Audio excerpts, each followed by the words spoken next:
Fala galera! Hoje o assunto aqui no canal vai pegar fogo. Depois do clássico entre Flamengo e Botafogo, a polêmica está longe de acabar. O Tribunal de Justiça Desportiva, TJD, pode entrar na história e a gente vai trazer todos os detalhes para vocês. Vamos ouvir o que o Léo Ortiz falou sobre a confusão, entender se ele tem um ponto ou se foi apenas um desabafo. E tem mais, a questão dos cartões distribuídos, ou não, pelo árbitro, a decisão de incluir lances na súmula depois do jogo e a polêmica sobre o Barbosa, que, segundo Ortiz, passa impune em várias situações. O que rolou no túnel do Maracanã? Por que o árbitro não expulsou o Alex Telles na hora? E o VAR, tinha câmera no túnel ou não? A gente vai esclarecer tudo isso e mostrar como as decisões podem impactar o futuro das equipes na competição. E tem mais, a ausência de declarações dos jogadores do Botafogo, a repercussão das brigas e as possíveis punições que podem sair. O clima esquentou dentro e fora de campo e a gente vai trazer toda a análise completa. Então, já deixa o like, se inscreve no canal e ativa o sininho para não perder nenhum vídeo. Bora para a análise. Pascoal traz o TJD para a história, né? Vamos ouvir o Léo Ortiz para saber se ele tem algum ponto em relação ao que ele diz ou se é mais um desabafo, porque eu ainda tenho uma dúvida sobre a quantidade de cartões, assim. Até pela súmula que a gente olha aqui, o Alex Telles mandou o juiz se ferrar, né? Não, o árbitro não assim? não viu, né? O árbitro estava no campo e não tem câmera do VAR no túnel. Então foi o delegado do jogo que contou para o árbitro. Acho que por isso que ele não... Não dá na hora o cartão ao Alex Telles. A segurança, por causa da treta, a segurança ordenou que o trio de arbitragem, a equipe ficasse no gramado. Sim. E o delegado estava no túnel. E no túnel não tem câmera. Ele pode expulsar o jogador... Depois do fim da partida. Por exemplo, naquele jogo Botafogo e Galo, o árbitro, acho que era o Luiz Flávio, ele foi no VAR e conseguiu ver no VAR a briga que teve ali no Independência, no túnel, porque ali a câmera pega. No túnel de ontem do Maracanã não tinha imagem do VAR. Sim. Eu acho que como Por isso ele não expulsa o Alex Telles, ele coloca na súmula depois, porque isso também não está no VAR. Exato. Faz sentido. A reclamação do Léo Ortiz, ela vai para além disso, né? Ela vai para além da confusão, ela se refere ao Barbosa, apesar dele não dizer o nome, mas ele dá a entender que é um jogador que passa impune muitas vezes. Vamos ouvir para a gente debater isso aqui.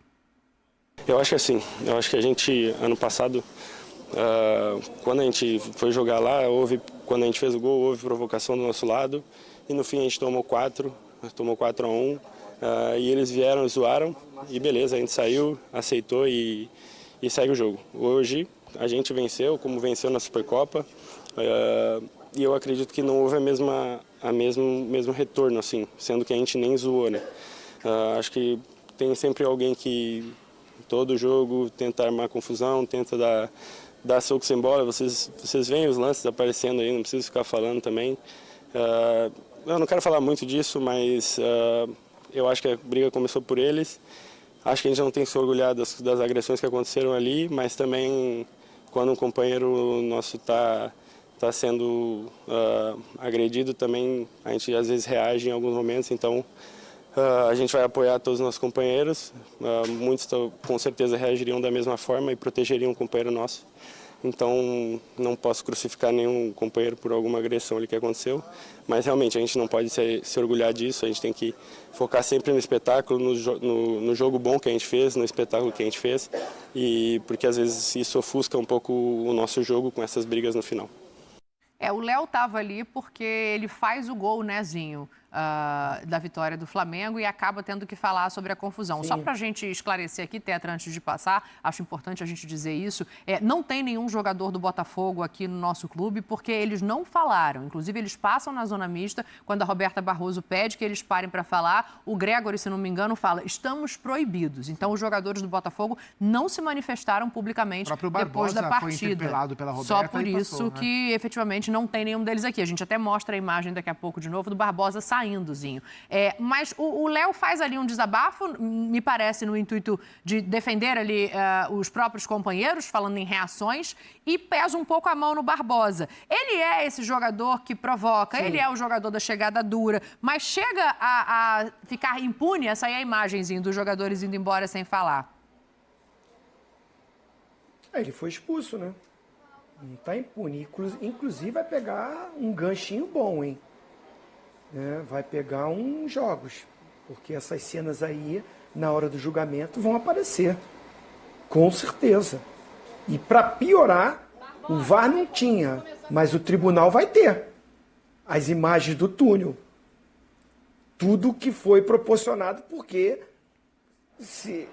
continuaram ali para continuar uma briga generalizada. Então, assim, acho que, infelizmente, para o Botafogo, né, para o time agora, vai perder porque ele é bom jogador. Ele é bom jogador.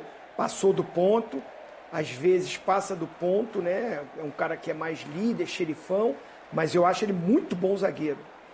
Falando esportivamente, o jogo dele me agrada muito. E vai prejudicar, porque o Bastos já tá machucado. O Bastos. Os garotos que chegaram aí ainda se ajustando.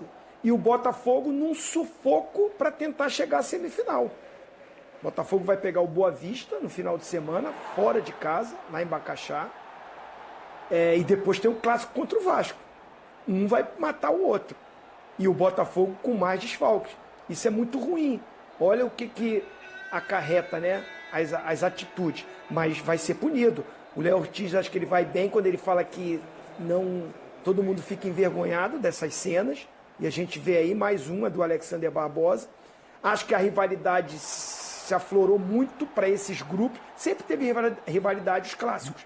Mas esses grupos de Flamengo e Botafogo, que estão disputando as principais competições, brigando por título, isso foi aumentando essas provocações. E aí não é só o Alexander Barbosa. Do lado do Flamengo também deve ter os caras ali. Você vê, a gente vai discutir. O De La Cruz tinha que ser expulso. E o VAR não chamou. Ele também dá umas chegadinhas mais fortes. Então, não tem ninguém certinho em tudo. Tem provocação, só não pode ter essas cenas lamentáveis. Ficou dentro do campo, discutiu, falou, provocou, zoou e tal, ganhou. Agora, partir para violência, para briga de rua, parecia essas brigas que a gente vê da torcida na rua. Se a gente pede para serem punidos esses torcedores, para ser dado bons exemplos, esse exemplo aí foi péssimo.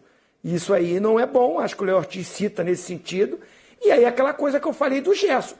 Na minha visão, me parece, um pouco também exagerado, os empurrões, mas é o Gerson protegendo o Bruno Henrique que estava no chão. Se ele falou alguma coisa para o Alexander Barbosa, mas do outro lado também não fala, tem essas trocas de palavras. Perdeu a linha, perdeu o tom e piorou ainda mais no túnel a equipe do Botafogo ficar esperando para continuar a briga. Eu queria falar, posso falar duas coisinhas? Fica à vontade, Vescozinho. Primeiro, eu queria saber o nome do Bandeira, do auxiliar número 2. Vou descobrir para você. Porque esse Bandeira, ele tem algum problema. Tiago Rosa de Oliveira Exposito, Hugo Filemon Soares Pinto, quarto árbitro Tiago Ramos Marques. Hugo Filemon, que é o auxiliar número 2. É o Hugo Filemon que fica do outro lado. O seu Hugo, o senhor viu isso aí, ó. O senhor viu essa cotovelada do De La Cruz? O senhor viu, foi na sua frente. Não é possível que o senhor não tenha visto e não tenha comunicado o árbitro. Olha ali, gente, ó. Não tem como não ver. E o árbitro ele tá bem atrás. Nessa câmera não dá pra ver, mas na outra câmera o árbitro tem a visão limpa. Tá a visão limpa. Olha lá. Perfeito, onde o árbitro tá? Não tem ninguém na frente do árbitro. Ele para e dá cartão amarelo. O pessoal tinha VAR, às vezes a gente não sabe. O árbitro acho que foi pior que o Bandeira. Pois é. Mas o Bandeira viu, o Bandeira fala pra ele. O Bandeira pode falar que o Vitinho tá na frente ali. O Vitinho tá na frente dele. Eu não. O árbitro não tem como. Ali dá pra ver. O VAR não viu? E acho que pesa mais ainda o fato do Gabriel ter sido expulso no clássico com o Cruzeiro e Atlético, né? O lance reproduzido, não parecido. existem lances iguais, existem lances assemelhados. Esse é um lance semelhante ao do Gabigol, mas não é igual ao do Gabigol, do fim de semana. Dá uma olhada como é que chegou ali o De La Cruz. Achei esse pior. Então, são lances semelhantes, sim. Agora, o lance do Barbosa, depois que ele dá um rabo de arraia... No Wesley. O Wesley foi dar uma lambreta, errou a lambreta? Sim. Errou a lambreta. Ele foi dar uma lambreta, errou. E aí, se ele expulsa o Barbosa naquele rabo de arraia que ele deu no rosto do Wesley, estava resolvido o problema. Mas pra você era... O Bruno Henrique vai lá e peita ele ali. Vai lá dar uma peitada. Mas pra você, assim, acho que o dois De La lances Cruz é pra expulsão. Pra mim, os dois lances são de ponto assim. O segundo eu daria um amarelo pro Mas Barbosa. esse do Wesley pra você também é esse que o Pascoal tá falando. Aí, ó. Eu daria um amarelo pro Barbosa. Não expulsaria o Barbosa, mas daria um amarelo. Mas eu vou perguntar uma coisa pra você. Às vezes eu tenho dificuldade de entendimento com algumas coisas, gente. Por quê, Ele não deu nada, porque se ele deu alguma coisa é pênalti. Porque o Wesley tá dentro da área. Olha aqui, ó. Ele não deu nada. Não aconteceu nada. O apitador da partida não viu nada. O Bandeira tá ali na frente do lance e o que ele viu? Nada, niente de più. Como falava meu avô. O que é isso, gente? A gente chega num ponto que a gente tem que repensar algumas coisas. As pessoas precisam ser mais efetivas. Hoje teve reunião lá na Federação Mineira do Cruzeiro com a Federação Mineira, afastaram o homem do VAR, o Rodolfo Toschi Marques. Esse aí já não vai participar mais do Campeonato Mineiro, já está afastado. Por quê? Porque não falou o que tinha que falar. Agora esse aí vai ficar tudo impune, o Bandeira não viu, o árbitro não viu. Isso é um escândalo que a gente está vendo aqui. O do De La Cruz é um escândalo. É um escândalo com o torcedor. Então o De La Cruz está liberado para a cotovelada. Liberou geral, então. O Barbosa já faz um negócio desse, dentro da área, empurra o cara dentro da área, dá um rabo da ré no cara ali. Está escrito na regra, eu não escrevi a regra. Está escrito tentar ou dar pontapé. Está ali escrito, não fui eu que escrevi a regra. Tá muito claro. Olha lá, ó.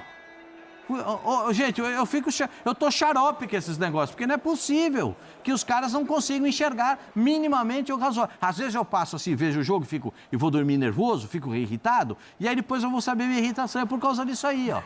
É por causa disso aí. Você dormiu mal essa noite, Pascoal? Pascoal? Eu me irrito com essas coisas, porque o Barbosa, ele é um jogador que gosta muito do confronto físico, e não é proibido no futebol.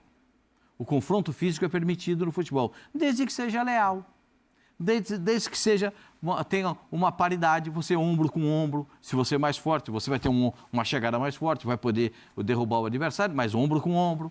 Existem outras perspectivas dentro do futebol. O que não pode acontecer é esse tipo de coisa. E o apitador da partida não viu nada. Aliás, acha a súmula dele horrorosa. Ele tem que tipificar os caras, quem é que deu soco, quem não deu. Ele tem que tipificar tudo. A súmula dele está muito nebulosa. Devia estar melhor escrita, melhor redigida. Entendeu? Eu acho que esse jogo do Flamengo contra o Botafogo, o jogo já foi ruim. Vou falar logo português, claro, aqui para vocês entenderem. O jogo do Fla-Flu foi em Lisboa e eu falo um terror. Esse aqui foi um horror, foi um terror de jogo. 2 jogos ruins do Campeonato Carioca e 2 clássicos envolvendo o Flamengo. O Flamengo ganhou, está na ponta, está sossegado. Mas isso tudo fica muito por conta... Eu sei que a arbitragem brasileira passa... Hoje caiu o presidente da arbitragem também da CBF. O CNM não é mais o chefe de arbitragem da CBF. Eu sei que a arbitragem precisa de uma reciclagem, os caras mais novos precisam apitar, mas jogo desse tamanho, não pode... Sabe... Tem os caras mais cascudos para apitar, para segurar a bronca, para poder... o menino vai lá apitar o jogo. Acho que o problema é mais profundo, né? Tem muitos problemas. Se a gente for começar a conversar dos problemas, vamos conversar do VAR. O VAR de Atari. Quando é que vocês vão contratar um VAR decente? Vai ficar no Atari do jogo com aquela manoplinha para virar para cá, vira para lá, manoplinha para achar se está impedido ou não. Quando é que vocês vão contratar um equipamento necessário para mostrar os ângulos corretamente da possibilidade de impedimento, de falta ou a possibilidade de pênalti, se a bola entrou e não no gol? A gente tem que cobrar isso das pessoas. Não adianta só trocar o CNM, o doutor Edinaldo. Doutor Edinaldo, não adianta só trocar o CNM. Tem que ter um baita equipe. Não dá para ser 101 milhões de prêmio para o campeão da Copa do Brasil e contratar um VAR de Atari. Não dá. Você precisa ter o VAR de ponta que tem na Inglaterra, que tem na Espanha. Os caras, parou aqui. Olha lá, já está marcado. Está tudo bonito. Então resolve em 30 segundos, em 20 segundos. Não precisa o Pascoal... Mas às vezes dá confusão também, hein? Às vezes dá. Às vezes você tem razão. Não precisa o Pascoal ficar aqui todo dia gritando. Eu vi aí o gol do reclamando. Haaland aí, demorou um tempinho, torcida vaiando. Demorou. Até na tentativa de melhorar, né? Pascoal, Digazinho. Não, assim, eu entendo, o Pascoal, ele sempre cobra muito isso, é muito bom, né, ter um jornalista que está muito atento a essa coisa do VAR, da arbitragem, isso incomoda muito o Pascoal, incomoda todos nós, os erros, né, tem uns que causa polêmica, porque a gente critica o VAR e critica alguns árbitros, mas às vezes entre a gente há discordância. Sim. Não há uma unanimidade em alguns lances. Então eu até nessa hora também não cobro uma mão pesada, porque se a gente... Não, para mim foi pênalti. Ah, para o Zupac não foi. Ah, para Dani foi. Para o Pascoal não foi. A gente fica em dúvida. Imagina o cara ali na hora também. Mas tudo bem, eu entendo o Pascoal. Mas eu quero falar o seguinte. Ontem, a culpa não foi do árbitro não, tá? Dos caras brigarem no final. Eu vi algumas pessoas querendo colocar na conta do árbitro, hein? Não estou falando você não, Pascoal. Né? Não estou falando você não. Mas eu, durante o dia, vi alguns comentários. Ah, mas se o árbitro tivesse logo expulsado, se o árbitro tivesse feito isso... Ah, errou. O árbitro, o Bandeirinha e o VAR, De La Cruz tinha que ser... Pelo menos chamar no VAR e ver, seria expulso. Agrediu sim.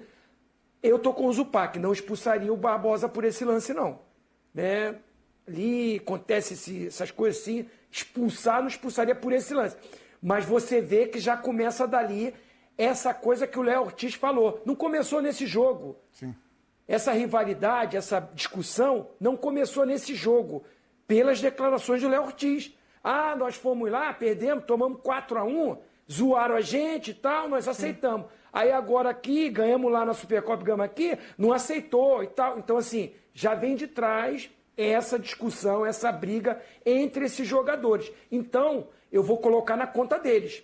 Foram eles que entraram já carregados com essa rivalidade e proporcionaram essa cena lamentável no final. Essa briga generalizada ali, isso aí cara, não existe. Você falou, né, Dani? Parece coisa lá do colégio. Ó, vou te pegar lá fora, marcou e pegar tal. Na saída. Aquela coisa de criança ali, de adolescente. Pô, cara, não existe. Agora é ver até que ponto o tribunal vai ser rigoroso, como tem que ser, ou se eles vão amenizar para não esvaziar a fase final do campeonato. Até que ponto o tribunal vai agir pensando no produto, ou se o tribunal vai agir de olho no rigor da lei, porque esses jogadores têm que ser punidos não só com a suspensão automática. O que aconteceu ontem é algo que, no mínimo, tem que servir de exemplo daqui para frente, né? Então, estou de olho para ver qual vai ser o tipo de punição, qual o tipo de rigor que o tribunal vai levar adiante. O tribunal pode requerer as imagens, né? Claro, deve. Que é é parte do processo. Especialmente as do túnel. Porque isso é dever de ofício do procurador do tribunal. Sim. Quando ele tem esse acúmulo de imagens e ele tem que ter todas as imagens e escolher as melhores imagens para demonstrar depois na sua acusação, no seu documento para apresentar para o tribunal, de que essas imagens fazem parte de todo esse problema, de tudo isso. E todas essas imagens, o Barbosa está. Em todas as imagens. Em todas as imagens, o Alex Telles está. E aí a gente vai ver. Aí ele expulsou 3. Sim. Perfeito? E aí vamos ver o que vai acontecer. Às vezes o jogador que não é expulso também é punido pelo tribunal. Porque tem a imagem que mostra o acontecamento. Que me parece que vai ser o caso do Alex Telles, né? Aí eu vou fazer uma segunda avaliação. Esse é o fato do tribunal. Quanto à arbitragem, eu espero que a federação também se posicione. Porque eu não vou dizer, para mim o árbitro errou nesses 2 lances capitais. O lance do De La Cruz, ele errou. O lance do Barbosa depois, ele errou, na minha interpretação. Ele errou. O jogo... Teve jogo? Só passar a informação. Teve a bola que o Varela salvou em cima da linha, foi o melhor lance do jogo. Nem o gol do Flamengo foi tão bonito como aquele lance. Antes da gente ir para isso, só para a gente esclarecer a informação, Pascoal, que o CNM era o comandante da arbitragem da CBF, ele foi demitido e a partir de agora uma comissão internacional vai estar a postos para auxiliar a CBF no olhar para o quesito de arbitragem, né? A gente espera que melhore, que haja pelo menos critério, que é o que a gente cobra há muito tempo. Não, Pascoal, vamos falar de jogo, só para dar informação para quem está assistindo a gente. Se os daqui não dão conta, uma comissão internacional vai tomar conta do daqui. Eu queria entender, sabe, tem coisa que eu preciso entender. Você for falar de arbitragem... Eu tenho necessidade de entender. Depois eu te mando o link da matéria. Os que estão aqui não estão dando conta de controlar. Aí vai trazer uma comissão internacional para avaliar os acontecimentos. Quem é que vai... É uma comissão internacional para auxiliar a equipe de arbitragem da CBF que não deixa de existir. Mas quem é que é o comandante? Quem que escala quem? Vai ser uma equipe que vai ser um auxílio internacional. Não temos ainda um nome para cobrar especificamente. A escala vem de Depois onde? a gente vai ver. A tendência é dar tudo errado. Deixa eu falar de futebol, homem. Segura esse homem aí, Gustavo Zupac, pelo amor de Deus. Faz alguma coisa. Vamos falar do jogo? Não, mas o Pascoal foi certeiro. Ele foi certeiro quando ele falou do Varela, porque, assim, o jogo realmente não foi um primor de qualidade técnica, mas talvez, do lado rubro-negro, obviamente, que é quem sai vencedor da partida, o ponto de elogio, o ponto a ser olhado, seja a atuação do Varela como lateral esquerdo, né? E pro Varela, assim, do ponto de vista pessoal, momento de superação, né? Ele vive um drama familiar, não tem sido dias fáceis para ele, mas do ponto de vista pessoal sobre o jogo, é um alento, porque assim, ele não vai jogar tão cedo na lateral direita, né? A não ser em revezamento, porque o Wesley tá jogando muito. O Wesley, para mim, fez mais um bom jogo. Ele foi, durante todo o jogo, o lado forte do Flamengo. A válvula de escape do Flamengo era o lado do Wesley, praticamente o tempo inteiro. E do lado esquerdo, o Flamengo tem 2 laterais também que não estavam disponíveis, então ele achou um lugar onde ele pudesse jogar. Claro que não foi um bom jogo, mais uma vez, não foi um bom clássico. O Fla-Flu foi pior. Os clássicos do Campeonato Carioca, que são o que realmente interessa no campeonato, têm sido clássicos ruins, o nível do campeonato está fraco, especialmente se a gente fizer a comparação com o Campeonato Paulista. No passado a gente tinha esse debate, né, que os grandes cariocas estavam melhores do que os grandes paulistas. Esse ano as coisas estão invertidas, os clássicos paulistas estão bons de se acompanhar, os cariocas não, mas ainda assim achei o Flamengo superior ao Botafogo, achei o Flamengo mais capaz de fazer o que ele queria no jogo, fazer o seu jogo. Teve problema, o Flamengo se impôs durante 2/3 do jogo, mas tinha dificuldade de transformar essa imposição em chance, sabe, em oportunidade real de gol, em finalizar bem, em terminar bem as jogadas. O Flamengo pecou muito nisso, foi fazer o gol numa bola parada. No último terço, o Botafogo cresceu e chegou a ameaçar um pouco o Flamengo com finalizações, mas respondendo a pergunta do nosso nobre diretor, que está aí na tela, sim, para mim, de maneira indiscutível, sim, o Flamengo foi melhor do que o Botafogo, o que não quer dizer que o Flamengo tenha feito um grande jogo. Só foi, para mim, claramente melhor do que o Botafogo. Acho que talvez a partir das mudanças do segundo tempo o Botafogo cresça na partida, né? O que não quer dizer que tenha sido um excelente jogo, mas acho que dali para frente, Zinho, o Botafogo começa a oferecer mais risco ao Flamengo, né? Eu vou insistir também, obviamente fala do jogo, mas eu vou insistir porque eu acho que a questão do Varela é um ponto de observação do Felipe. Assim, o Felipe parece muito feliz com o que ele conseguiu encontrar desse jogador, que já foi muito criticado pela torcida, né, Tetra? Sim, fica muito marcante porque a grande chance do Botafogo, ele estava ali, não como lateral esquerdo, mas como um segundo goleiro e salvou, né? Se posicionou muito bem, estou brincando, ele como lateral fez o posicionamento correto, a jogada está do lado oposto, o lateral, né, contrário da jogada, tem que fechar mesmo, tem que entrar como um zagueiro, e ele fez esse movimento perfeitamente e foi fundamental. E quem tem que agradecer muito a ele, tem que dar um beijo nele, é o Léo Ortiz. Porque o Léo Ortiz decide fazendo gol, mas é ele que perde a bola na entrada da área. Ele erra feio, né? Ele é muito técnico, ele é um cara que é diferenciado, né? Com a bola nos pés, um zagueiro que joga de volante e tal, mas às vezes exagera. Desnecessário ele querer sair ali jogando como ele quis sair, proporcionou a roubada de bola do Botafogo, onde sai a jogada pelo lado esquerdo com o cruzamento, e o Varela, se não está ali, era 1-1. Não tinha como. O Matheus Cunha já tinha ido na bola. Então o Varela, nesse lance, ele fez o grande lance dele no jogo. Porque ofensivamente não é nem a dele, o lado esquerdo. Você vê que ele quase não chegou, não apoiou. Ele fez o feijão com arroz, ficou ali, guardou a posição, né? Não teve sufoco pelo lado dele. Porque o Botafogo também com desfalques, né? Não tinha o Arthur que jogaria naquele setor ali. O treinador do Botafogo resolveu começar com 3 volantes, não manteve o sistema de 2 pontas com um meia. Falar nisso, o Savarino ainda não estreou, né? Tá sentindo muita falta do Almada e do Luiz Henrique. O Savarino ali com os companheiros que chegaram, ou o Matheus Martins, que está jogando com ele ali também, ainda não rendeu aquele futebol que a gente sabe que tem. O Igor fica na frente muito isolado, sozinho, correndo para tudo que é lugar. Então o Botafogo não funciona ofensivamente. Isso proporcionou ao Danilo fazer um grande jogo, inclusive salva um gol também. Uma bola do Alex Telles bate cruzado e ele salva também. Acho que fez um bom jogo o Danilo. Luiz Araújo tem entrado e quando teve agora a oportunidade de começar jogando, faz um bom jogo. O Juninho, infelizmente, machuca logo no início, mas a grande chance do Flamengo no início é com ele. Uma bola que o Luiz Araújo, né, passa para ele e ele com o John ali, o John vai muito bem, fecha o ângulo. Mas um jogo pro nível de Botafogo e Flamengo, bem abaixo do que a gente sabe que pode ser, que esses times têm para render. Tecnicamente foi abaixo. A gente pode falar que ainda é um início de temporada, mas a gente está vendo outros clássicos pelo Brasil com um rendimento muito melhor. No Rio de Janeiro ainda não aconteceu isso. A gente vai falar de outros já, né, Pascoal? O Danilo, só para complementar o que o Zinho diz, ele comemora muito a bola que ele tira, mas depois foi mostrado que haveria um impedimento ali, mesmo que a bola entrasse. Pro gol do Léo Ortiz. É uma jogada ensaiada, inclusive, mas ali ele não tinha o que fazer, ele tinha que tirar a bola, não vai esperar o VAR decidir depois. Ele fez vai lá certíssimo. e tira a bola e resolve o problema. Agora, no lance da jogada ensaiada, muito legal. Arrascaeta, Danilo e... A gente tá vendo aqui a jogada, né? Essa é uma jogada que a defesa adversária, a defesa do Botafogo, sequer acompanhou o Danilo. Porque ele sobe livre de marcação.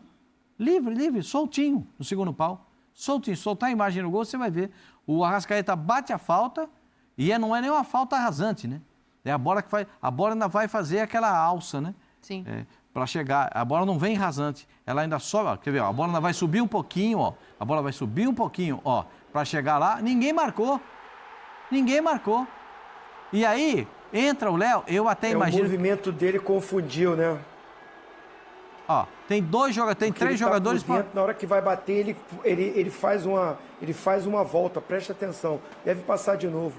Aí a gente volta o lance e eles saem comemorando justamente com o Felipe Luiz, né? Porque assim, não foi à toa, não foi por acaso. Eles ensaiaram, eles treinaram. Gol de jogada ensaiada. E eu quero... A gente fala do Varela... Mas o Varela ontem o Varela foi espetacular, gente. Não só porque jogou de lateral esquerdo, se dispôs a jogar de lateral esquerdo, ficou praticamente 10 dias sem treinar, entrou para jogar e salva a bola que seria o gol da equipe do Botafogo. Então, eu só tenho elogios ao Varela. O Flamengo tem 3 ótimos laterais esquerdos, mas os 3 estão fora. Sim. E aí entra o Varela na lateral esquerda, ele que é lateral direito, e faz o que ele fez no jogo de ontem. Fica aqui o meu cumprimento, minha saudação ao Varela, reconhecendo que ele fez um grande jogo. Dá uma olhada nisso aí. O Danilo sobe livre. É o sonho do zagueiro subir livre desse jeito na área. O cara sonha toda noite. Estou esperando uma bola. Hoje a pessoa, se aquela bola vem limpinha, eu boto lá. Exatamente isso. Tem treinador, o Tite gosta muito de fazer isso. Aquele treino com sombra, né? Treino fantasma. O treino fantasma, né? E não vai ninguém. Aí o zagueiro vai aqui, ó. Ele vai sozinho e cruza lá e tal. É o treino fantasma. Ele fez o que eles ensaiaram. O que eles ensaiaram, ele fez. E o Léo entrou e cumprimentou a bola para dentro do gol. Quanto ao jogo...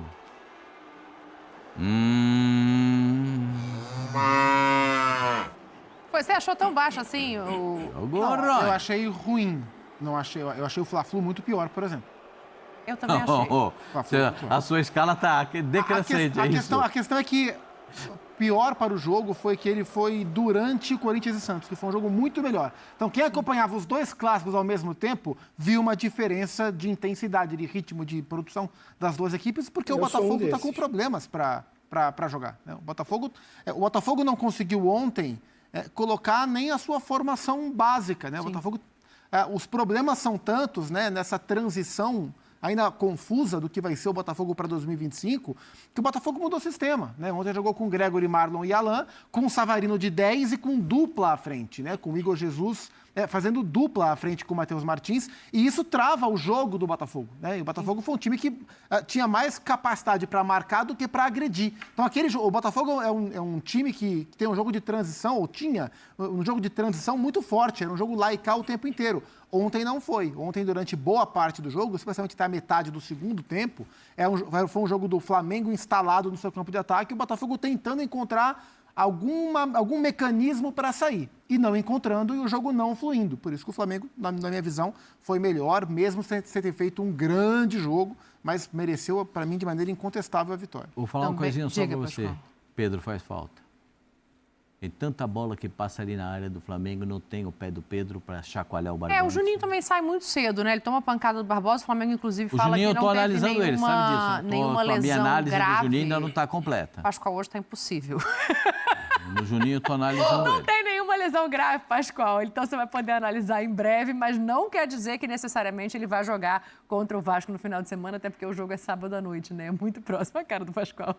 E aí, galera, depois de tudo isso, fica claro que esse clássico não terminou quando o árbitro apitou o fim do jogo. As polêmicas dentro e fora de campo ainda vão dar muito o que falar, seja no TJD, nas análises da imprensa ou entre os torcedores. A arbitragem foi questionada. Os cartões, ou a falta deles, geraram indignação, e a briga no túnel trouxe à tona um problema que vai além desse jogo. Até onde vai a rivalidade e onde começa o desrespeito? O futebol precisa de emoção. Provocações fazem parte, mas cenas de violência e decisões duvidosas da arbitragem acabam manchando o espetáculo. Agora, resta saber quais serão as punições e como isso pode impactar as próximas partidas. Será que o tribunal vai pesar a mão? Será que jogadores como Barbosa e De La Cruz serão julgados com o mesmo rigor? Deixa nos comentários a sua opinião. Quem foi mais prejudicado? O que precisa mudar na arbitragem? E claro, já se inscreve no canal, ativa o sininho e deixa o like para não perder os próximos vídeos. A gente se vê no próximo debate.